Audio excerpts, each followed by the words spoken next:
Guys, जब भी हम कोई नया घर बनवाते हैं तो उसकी पूजा पाठ करवाते हैं, भूमि पूजन करवाते हैं, लेकिन कई बार कुछ ऐसी पूजाएं रह जाती हैं जिसके बारे में हमें पता नहीं होता। और जब हम उन पूजाओं को इग्नोर करते हैं या नहीं करवा पाते हैं तो आगे चल के कुछ ऐसी डरावनी घटनाएं हमारे घर में होती है जो हम समझ भी नहीं पाते, लेकिन उसके पीछे की कहानी जानने के बाद हमारी रूह कांप जाती है। आज की कहानी मेरे एक सब्सक्राइबर की है जिसके साथ ये घटना हुई और वो चाहता था कि इस डरावनी घटना को आप सभी के साथ शेयर किया जाए ताकि आप सब इस चीज़ के रिगार्डिंग अवेयर हो पाओ और आपको इन्फॉर्मेशन मिल पाए। ये कहानी है केरला के एर्नाकुलम डिस्ट्रिक्ट की। यहाँ पर 30 साल का एक किशोर नाम का लड़का रहता है जो उत्तर प्रदेश के सीतापुर डिस्ट्रिक्ट से आया था, सब कुछ छोड़ छाड़ के यहाँ एक नई शुरुआत करने। उसका बचपन से ही सपना था केरला की खूबसूरत हरियाली में रहने का। उसके बाद जब वो बड़ा हुआ, उसने जॉब की, उसने कुछ पैसे कमाए और उसको सेव करने के बाद उसे एक ज़मीन खरीदनी थी। और अब ये वक्त आ चुका था अपने सपनों की जगह बनाने का।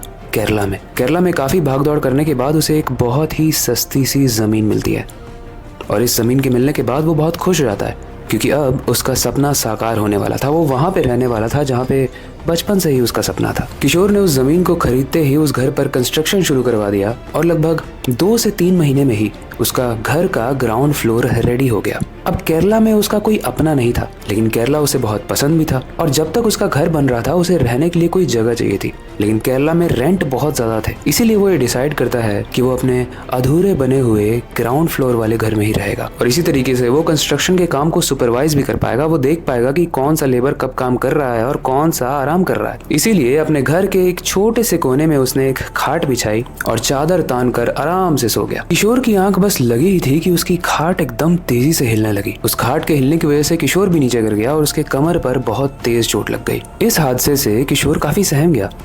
उसे लगा कि अभी कोई अर्थक्वेक आया था क्या, लेकिन अभी कोई था भी नहीं कि वो पूछता। उसने न्यूज़ देखा तो वहाँ तो अर्थक्वेक आया नहीं। फिर वो सोचता है कि शायद उसने कोई सपना ही देखा होगा।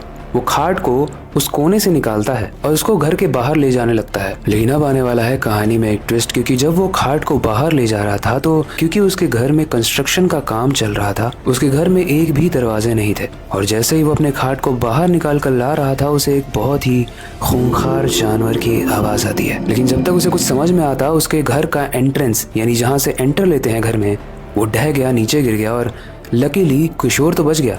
लेकिन किशोर को बहुत बुरा लग रहा था कि ये क्या हो रहा है मेरे घर के साथ। लेकिन गाइस, इस सब के पीछे एक रीज़न है, एक रीज़न जिसकी बात मैंने शुरुआत में की थी। लेकिन उस रहस्यमयी रीज़न को जानने से पहले, हेलो गाइस, मेरा नाम है अविनाश कुमार और आप देख रहे हो उसी का ऑफिशियल शो हॉरर स्टोरीज।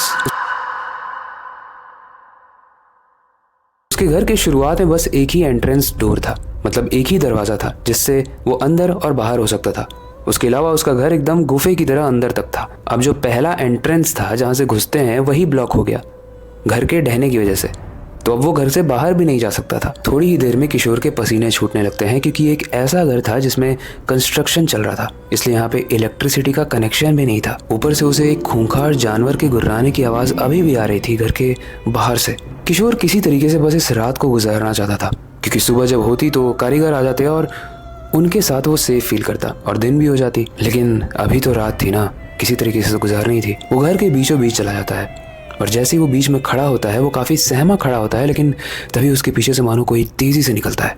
जब वो पीछे मुड़कर देखता है तो कोई भी नहीं होता है। किशोर की फट जाती है, वो बहुत ज़्यादा डर जाता है। उसे बस ऐसे समय में उसे बस एक ही चीज़ याद आती है, हनुमान चालीसा, और उसे वो ज़ोर ज़ोर से पढ़ने लगता है। 2 मिनट तक आंख बंद करके हनुमान चालीसा पढ़ने के बाद उसे वो आवाज़ें आना बंद हो गई, लेकिन शांति इतनी ज़्यादा हो गई कि हवा की आवाज़ भी आना बंद हो गई। एक अजीब सा डरावना सन्नाटा हो गया। अब सन्नाटा उसे महसूस तो हो रहा था, लेकिन उसे ऐसा भी लग रहा था कि उसके मुंह के सामने किसी का मुंह है जो फूंक रहा हो उसके मुंह पर। इसीलिए वो धीरे से अपनी आंखें खोलता है और आंखें खोलते ही उसे जो दिखता है वो देखने के बाद उसकी रूह कांप जाती है, क्योंकि वो देखता है कि उसकी आंखों के जस्ट एकदम सामने एक बहुत बड़ा सा दानव है। एक दानव जिसके 2 सींग हैं और वो बहुत खूंखार जानवर जैसा दिख रहा है। उसके लंबे दांत हैं, जीभ से खून टपक रहा है और वो अपनी खून भरी आंखों से किशोर को ही घूर रहा था। एंड गाइस, अब किशोर को समझ में आता है कि जिस डरावने जानवर की उसे आवाज़ आ रही थी